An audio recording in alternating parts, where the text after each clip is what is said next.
So guys, this one is going to be a little bit different.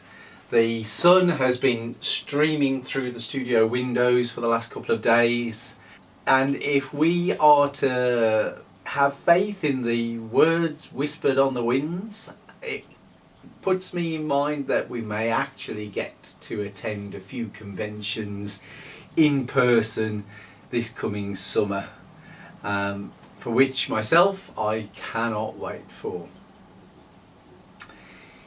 But it got me to thinking about the reason why I actually use EVA Foam in my builds, in pretty much everything I do. Apart from the fact that it's ease of access, I can get hold of EVA Foam very readily. So I thought today I would give you a little bit of the history of me and EVA Foam, as well as just a few things to consider if you decided to use it as your main material. So long before I did any terrain building of any description, long before I knew what Cosplay was, I used to build stuff for my D&D game with duct tape and card. It was very disposable, thrown away after the session, and the same with what my fancy dress was back then as well. It was never built or made to have any endurance. And then of course cosplay started becoming a bit of a hot property. It was the buzzword at the conventions, and I used to see such amazing costumes, but really had no idea how such credible armour and props were crafted. It was beyond me. So a friend of mine was getting married, and I needed to look like a Viking. I didn't have this hair then. I needed to look like a Viking for the wedding, and I thought, well, okay, this isn't a convention, but it is the ideal opportunity to get to grips with the idea of cosplay and making a very much higher standard of costume than I'd made before. And so this beauty here was the first piece of EVA foam craft I made. Well, I was really pleased with how this came out, and those of you that are very geeky may notice the design on the centre dome here isn't really Viking. I will not keep it a secret from you, but if you know your Circular Gallifreyan, this is my name in Circular Gallifreyan, why I decided to put that on the front of a Viking shield, I don't know. I just fancied doing something a little bit out of the box, as it were. And this was just made over the course of a weekend without really any knowledge about how to actually use EVA foam. I obviously used YouTube. I did a bit of research, and it was a channel called Kamui Cosplay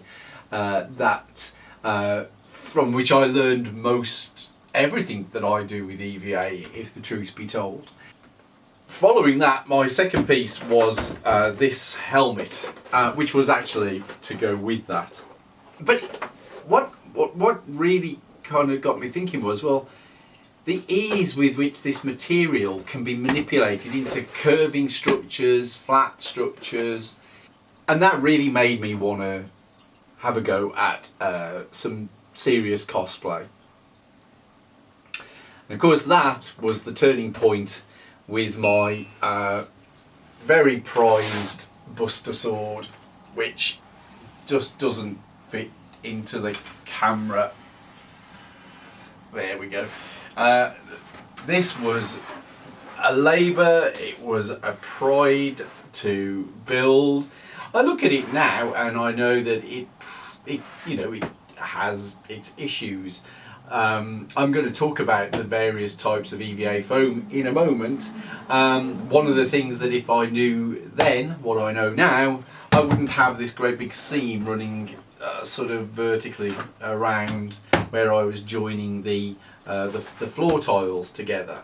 The other thing is that this has quite a busted tip now. This is got a bit mashed because the foam isn't strong enough for that kind of activity. And you know, there's a few other bits and pieces.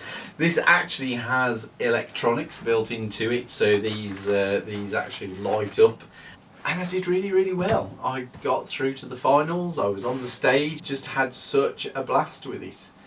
And then unfortunately, in the following year, we had lockdown, and the purpose for building Cosplay sort of came to a bit of an end.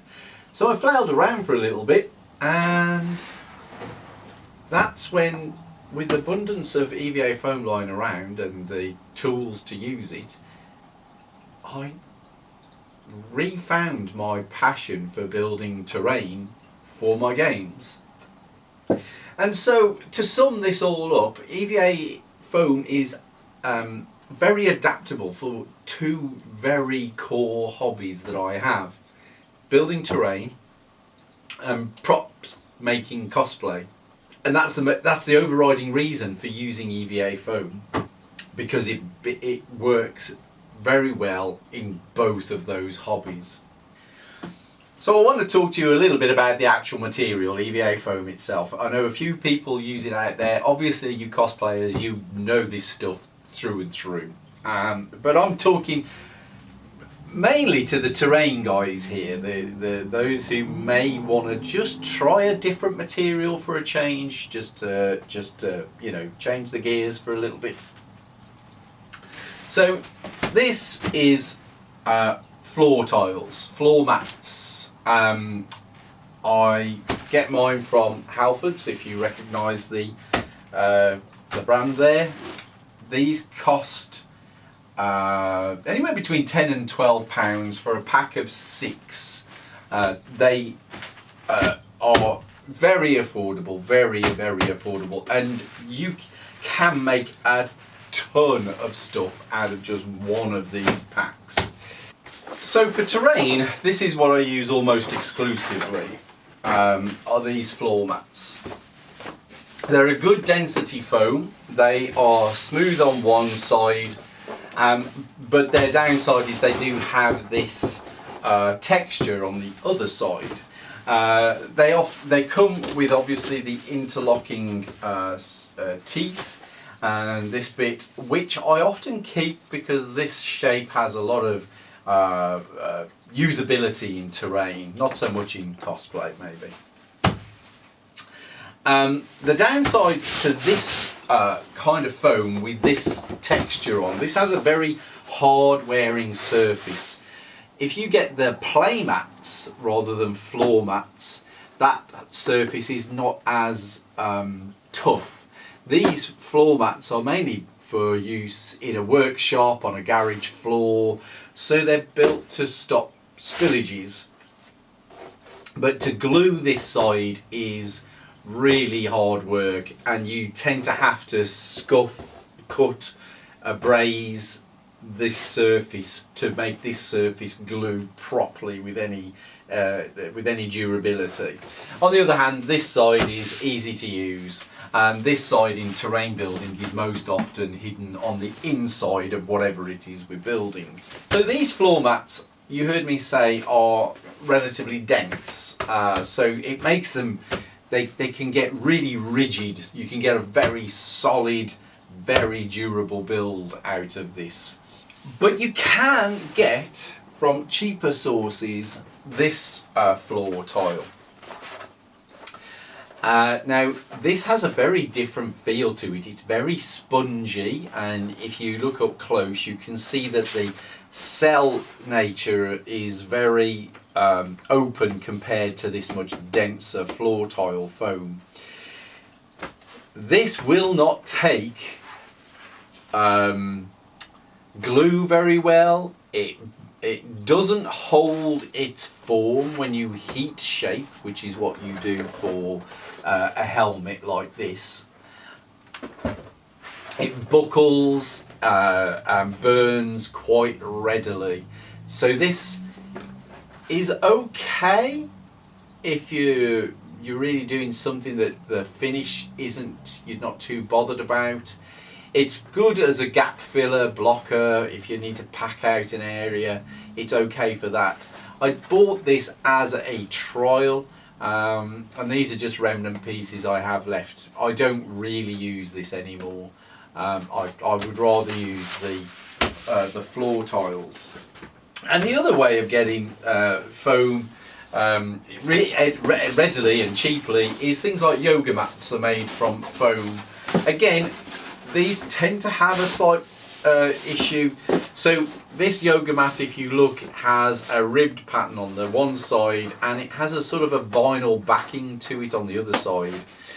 And sandwiched in between that is a piece of normal sort of upholstery foam. So the actual EVA is only a few millimeters, millimeters in thickness. However, I actually wanted it for this ribbed pattern in this particular instance. The ribbed pattern was perfect for what I needed. So this yoga mat worked out fine. I only needed a small amount, so I still have this left, and I think that was a couple of pounds. So that's your general floor tiles and access in most kind of high street supermarkets and that kind of place where you'll find this kind of EVA foam. But you do have another option, and this is where you cosplayers, of course, will already be pretty clued up. Now, I'm not opening this roll properly because I don't want the big sheet to be out. I want to keep it stored this way. This is a professional grade EVA foam. There's a 5mm sheet here if you look closely, and just sandwiched in the middle there's a 2mm as well. Which is like a craft foam. You can get the professional grade foam all the way up to 2 inches thick, possibly thicker, but certainly the supplier I use, which is a company in the UK called Polyprops. I don't know if they ship internationally, maybe they do, but their prices are very, very reasonable. In fact, a 2m by 1m roll of 10mm professional grade EVA foam works out to about the same price as this as the floor mats pack, when you take into account the fact that not only is it 10mm as opposed to 8mm, which is what those floor mats tend to be, but it is also smooth on both sides.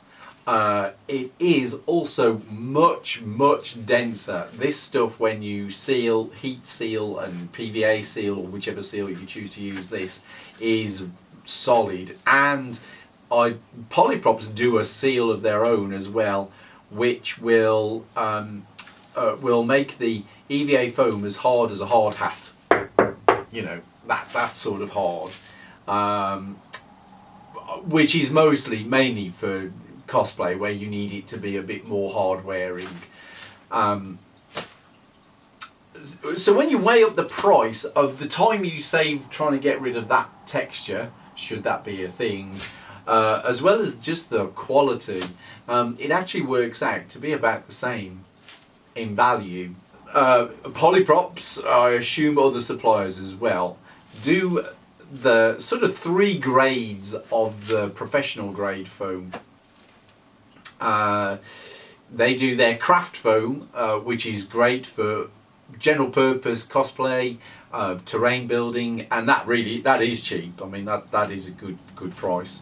Then they do this, which is more for your it's a denser foam. So this is, I think they call it CF65, I think it is, and this is something to do with how dense the actual foam is. I mean, if you try and press this, you know, you hardly get any indent whatsoever. And then they do their CF100 as well, and that's absolutely solid. Again, that's for you know, cosplay where real hard wearing is required. like soft play battles and that kind of thing, weapons. So a couple of things I want to talk about in the properties of EVA foam. You'll see this lovely curve here. That's, you know, that's rigid, it's solid, and that has been done purely by heating it, pulling it until it bends over, holding it in place, letting go, and it will, you know, I mean, this is pretty solid, and this is not as solid as it could be, and it will hold shape. So EVA foam is great for producing these organic curves and domes and spheres. And then stuck to this is 2mm craft foam, like you saw in the roll there. And this you can cut with scissors, so you can draw out real easy shape and just cut out with scissors any kind of designs or patterns, and then they can be stuck down onto the base EVA itself, and you can really go to town with this. You'll see here some etching as well, which I'll talk about in a moment. All of this is transferable into building terrain as well, not just pieces of armour. The only thing about terrain is that most often terrain is, you know, architecturally straight buildings or the like, or just ragged chunks of rock. I've yet to get my head together around a build that I want to do which is architecture that includes curvature, you know, or unusual curvature. If any of you have any ideas of what that could be, then please throw it down in the comments if you've got some suggestions for what I could have a crack at that way. Something that's got more organic shapes going on, so as I can run with the EVA foam in that direction. So I'm going to start talking now about the tools you might want to think about for EVA foam. So I'm going to be honest, if you've got a couple of craft knives, you know, especially the retractable ones, a couple of craft knives, a hot melt glue gun, and some PVA, and usually a lot of PVA, you're done. That's it. You can do everything here with just those sets of tools. You don't need to outlay on a lot of expensive tools. That said, one tool, especially if you are going to want to heat form your EVA in any shape, then you will need a hot air gun. I use this in every build because EVA is quite flexible and pliable when it's raw, but once you heat it, it will form a mild rigidity. It won't be rigid like, you know, it won't be rigid like that until you've sealed its surface with a surface sealer, which I tend to always use PVA. So yeah, the heat gun, if you're going to bend and mould your EVA, then definitely a heat gun. But a heat gun is definitely useful to seal that surface and help get that rigidity into your EVA builds themselves. The other tool that you may want to consider is just a cheap soldering iron. And I'm going to go back to the helmet here just to discuss this. So I mentioned this engraving that's here on the side of the helmet. If you want to come in and take a closer look. Now this is one of the great properties of EVA foam. You can use a soldering iron, just draw out in pen on your EVA foam a design or a pattern, and literally you can just follow your draw lines with the heat tool. And these score lines don't need to be very deep, they can be quite fine. When you apply heat with the heat gun, those lines will open up and give you these deep grooves like they've really been chiseled out. And again, this has a place obviously in cosplay a lot, but it has a place in terrain building as well. You know, doing detail work on the sides of buildings, on engraved stonework. It just has a lot of applications that one particular technique does. So a hot tool, burner tool of some description will certainly do you well there. But just going back to this, the simplest tool. That etching that I talked about here can be easily done with a knife. You can follow your draw lines with a knife, and again with that heat gun, when you apply heat, those knife cuts will actually open up to form these deep grooves.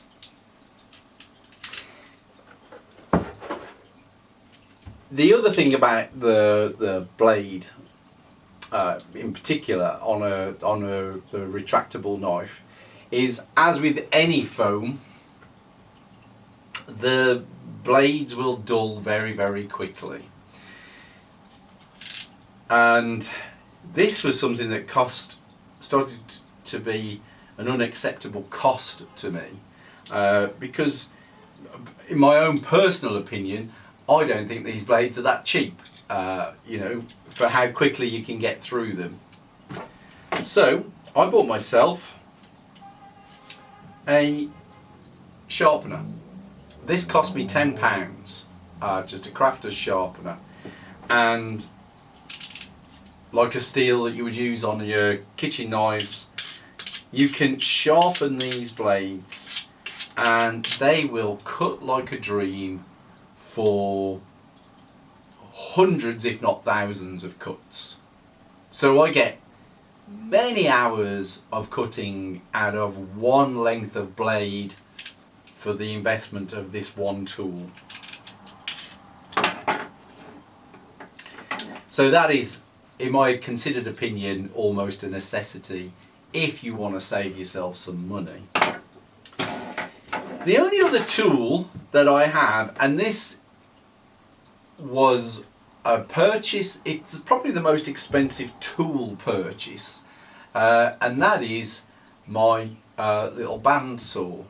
Now that bandsaw was actually purchased for about £45–50 from Aldi, you know, supermarket, and it revolutionised my the speed of which I can cut things out. I can cut multiple shapes out that are the same at the same time, whereas, you know, cutting away with a knife can often be a bit laborious and time consuming. So my bandsaw was an investment which for me was quite worthwhile, although it's probably the most expensive tool investment I made for my foam crafting. So guys, that's why I love EVA Foam so much, whether it's some of this we're building or some of this that we're building. I cannot wait to see you guys at a convention in this summer, hopefully. If not, I will catch you at a convention next year. But in the meantime, I will see you right here next week. Take care, guys. Have fun. Bye.